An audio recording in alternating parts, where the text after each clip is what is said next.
That's right, kids. Work hard, study hard, stay in school, and someday you too may reap all of the wonderful benefits of a bachelor's degree in marketing. It's funny because it's true, but it's also a little sad because it's true.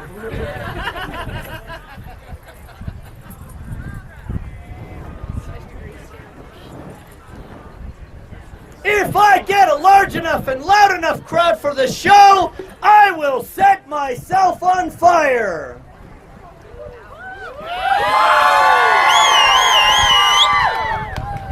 It's gonna be one of those groups, huh? Bring the kids, the show is family friendly-ish. That's exactly it. The parts they shouldn't hear, they won't understand anyway.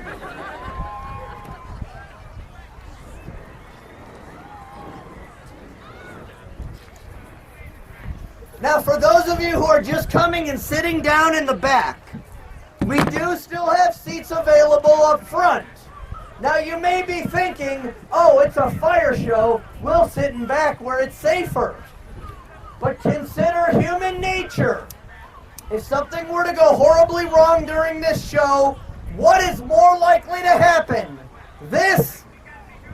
Ah! Or this? Ah! Human nature dictates that I will attempt to get the danger as far from me as possible, as quickly as possible. I'm not saying, I'm just saying.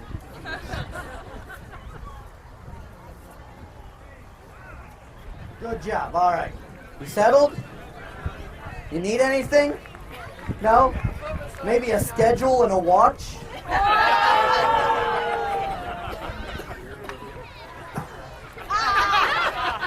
right, let's try this again. Are you guys ready for a show? Much better. That's your outdoor voices. All right. Now, ladies and gentlemen, my name is Molotov, and I am the flame retardant gypsy. Now, for those of you giggling, I did say retardant. Now, how can I make the claim that I am flame retardant? It is because fire obeys my whims, but wind does not. Hoppa! Those of you in the back, thank you for that incredible round of indifference. In case you didn't notice, I set my hand up. You don't care, that's fine.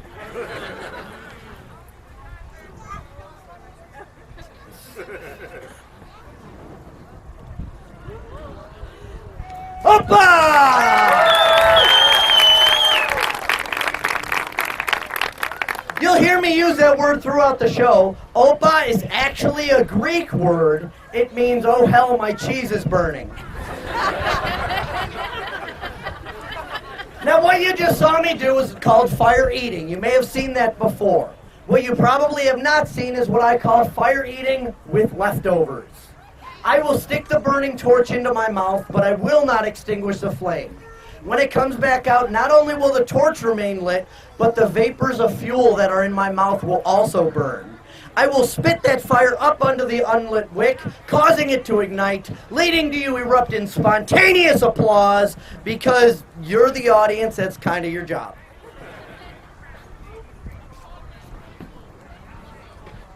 Of course, that's when the wind picks up.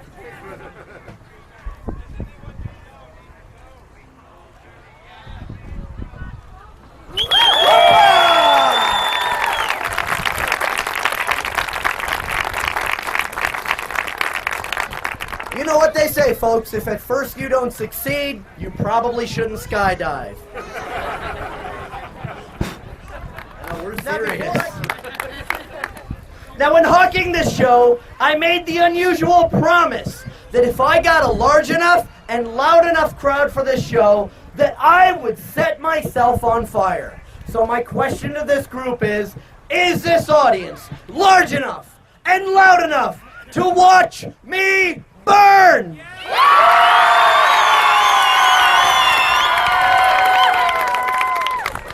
You guys are jerks. Now, when I say I'm going to set myself on fire, I don't mean that I'm going to light my pant leg on fire and dance around the stage as flames engulf me until my charred corpse does a nosedive into the dirt. That would be a good show. Once. Now, what I'm going to do is I'm going to coat my tongue in fuel. Yes, it does taste very foul. I will then set my tongue on fire. Yes, it is very dangerous. And then I will light another torch using only the burning lump of flesh in my mouth. People often ask me, if it tastes so foul and it is so dangerous, why do you do it? And the answer is very simple. I do it because I'm an attention whore. Look at what I do. Here we go, tongue flambe, which is French for, you stupid man.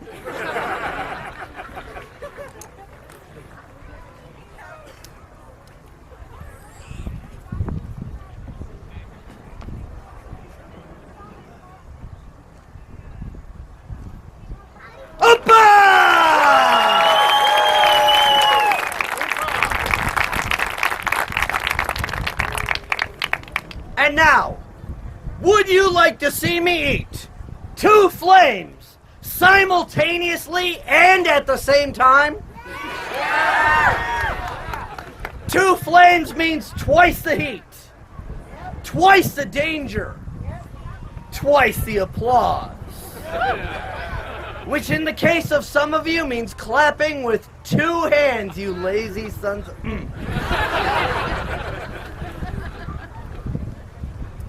Wow, that makes a big fire. I will do this upon the count of 3. I will do this when I count to 3. This is 1, not something you want. 2. 3 days ago I did this.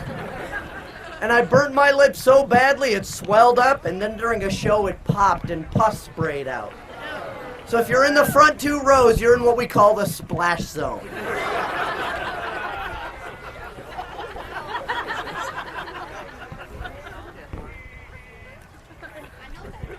Here we go. 1, 2, 3.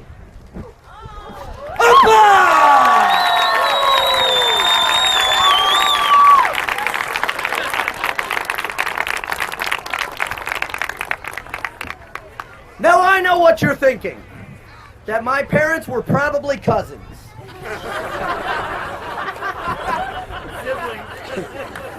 Now you're thinking, Molotov, that's very impressive and you're quite good looking.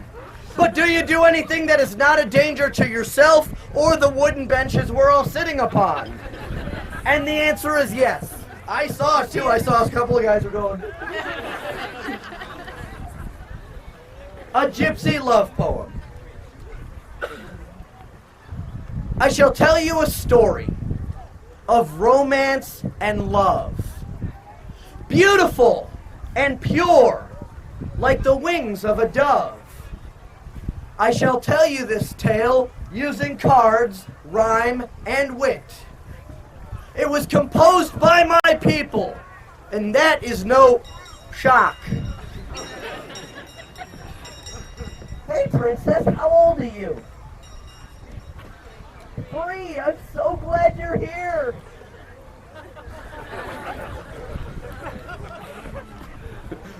Yes, this is a tale of 2 gals and a guy.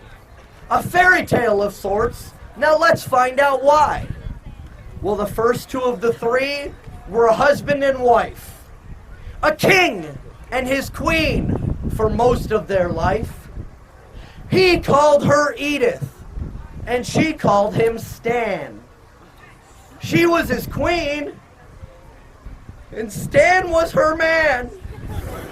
See, it's beautiful. She's getting misty-eyed. Keep an eye on her. Now the king, he could smile, but the queen, she could not. For it was a child they wanted, but could not be got. Oh, the king was potent, virile, well made. But the queen, she was sterile, you see, she is spayed.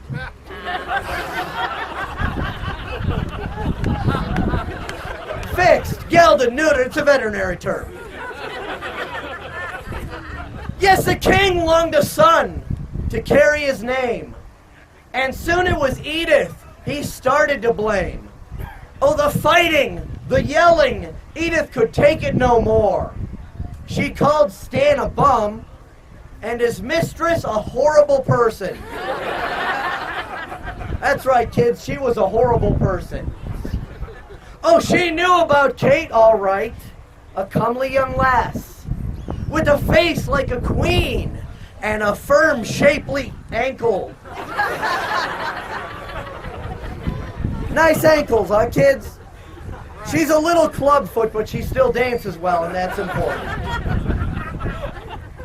Yes, it was for Kate the king lusted, but he still loved his queen. So they became a threesome, the king in between. The King Stan Trio, they came to be known. Gauge the age of the audience there. Thank you, both of you who got that one. But a king with two queens would be rocking the throne. You see, lust and greed, they don't mix well with fate. And soon it was Edith who lusted for Kate. Jerry, Jerry, Jerry, Jerry. Two queens in love, they sent Stan away. But he quickly returned, he wanted to play.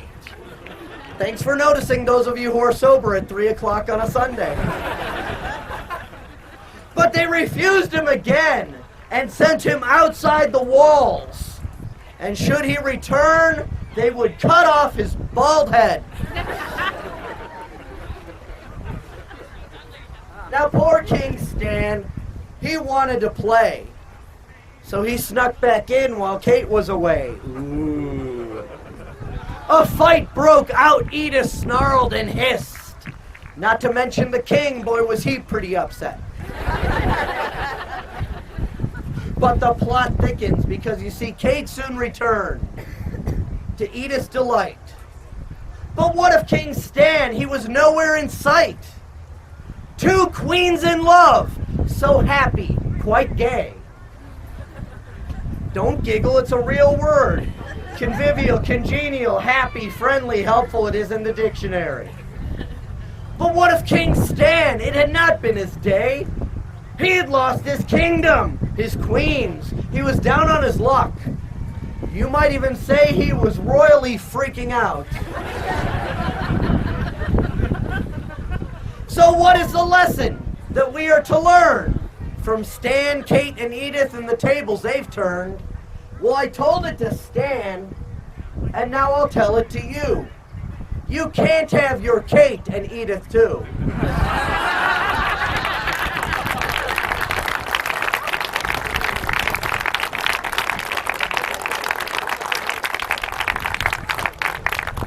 I know, that's a long way to go for a punchline. We had a few people leave in the middle. But now, ladies and gentlemen, comes a part of the show which I'm sure many of you have been eagerly anticipating. The end. Why is that funny? I am going to attempt a stunt so difficult, so dangerous, that if I do it even the slightest bit wrong, I will end up dying slowly and painfully on this stage while you look on. Would you like to see that? You guys are freaks. Well, since you guys seem so eager to want to watch me risk my life to satisfy your petty bloodlust, I see no reason why I shouldn't risk one of yours as well. So this is the part of the show that I call Let's Meet the Audience. And the audience calls Don't Make Eye Contact. We're trying to volunteer him.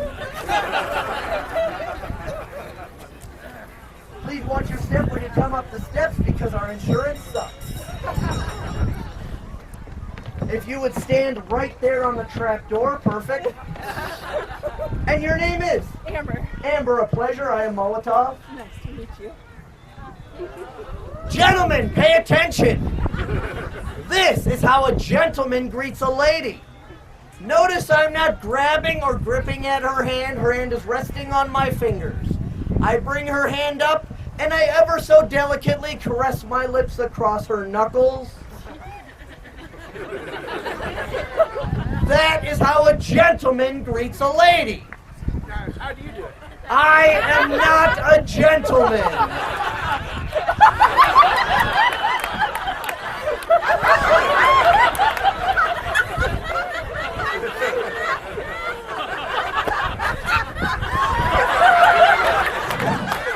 I see you laughing. He's like, I gotta get this on film. Ow, chicken. Wow, wow. Now, Amber, have you ever in your life wanted, Amber, I brought you up here to stab me in the face. Well, that's a first. Well, I'm glad of that. If you had said, oh, well, normally that's only on Wednesdays, then I would have been a little nervous. Now, Amber, I appreciate and understand you're a little trepidatious. Hey, kids, that means nervous. So I'll tell you what, I will assist you with the whole face stabbing.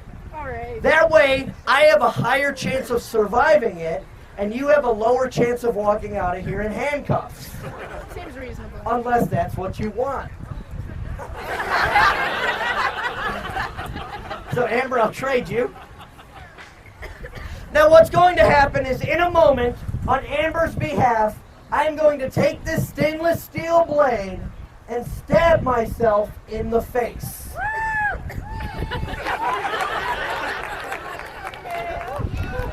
It's okay, I went to public school too. Specifically in my mouth. I will then tilt my head back and allow the entire blade to descend down into my throat. I will then make this gesture, which is the universal signal for applause. You will applaud wildly, hooting and hollering, throwing children through the air. Do not throw the child. But I would like to invite everyone over the age of 30 to copiously wet themselves. That's a joke. Everybody's invited to copiously wet themselves. Remember that when it's time for the money shot. Now, ladies and gentlemen, all kidding aside, what you're about to see is not a magic trick. This is not an optical illusion. I am one of less than 100 active sword swallowers in the entire world. To learn how to do this, it took me over 4 years of conditioning my body, which means that for your entertainment, I gave up any chance I ever had at a social life. So I hope you will be suitably impressed enough to put a few dollars in my hat at the end. Now, Amber, you may be the last person I have any meaningful interaction with. These may be my final moments on this planet. If that ends up being the case, it would do me great honor if one of my final moments was spent receiving a special gift from a lovely stranger.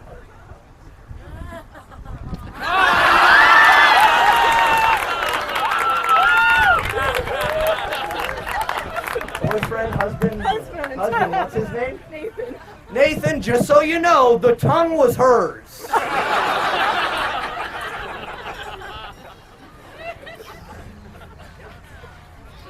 No, Amber, I didn't mean it! Please don't stab me in the face!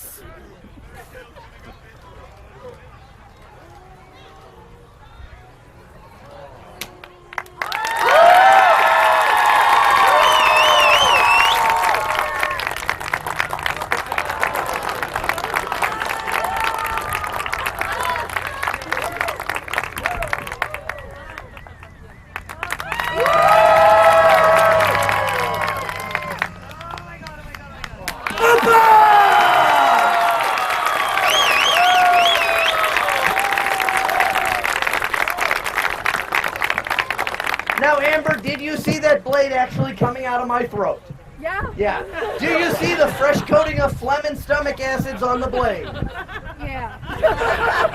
Would you care to validate with a taste test? No. No. I will take that. I will take that. I will take your hand. Amber, thank you so much for not murdering me on my stage. Give her a round of applause as she returns to her very laid-back and non-violent husband. Ladies and gentlemen, did you have a good time here?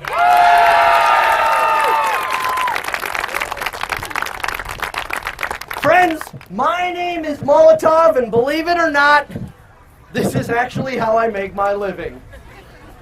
You laugh, but the mortgage company does not. If you've had a good time, shared a laugh, met some new friends, kissed a complete stranger, please show your appreciation by sticking $1, a $5, a $20 into my hat. It's greatly appreciated. If you do not wish to share, then your laughter and applause is thanks enough.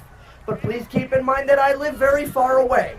And if by the end of the festival I don't have enough money to get back home, I will be forced to stick around and marry one of your daughters.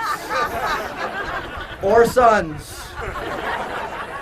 Children, take a look right now at mom or dad. If they're not pulling money out for you to put in my hat, it means they do not love you. I will stand in the back. We'll make it like church. It is Sunday after all. You can give me your money, and then you sit back down because up next is the Naughty Bit Sideshow. 3 attractive ladies and 1 old bearded guy.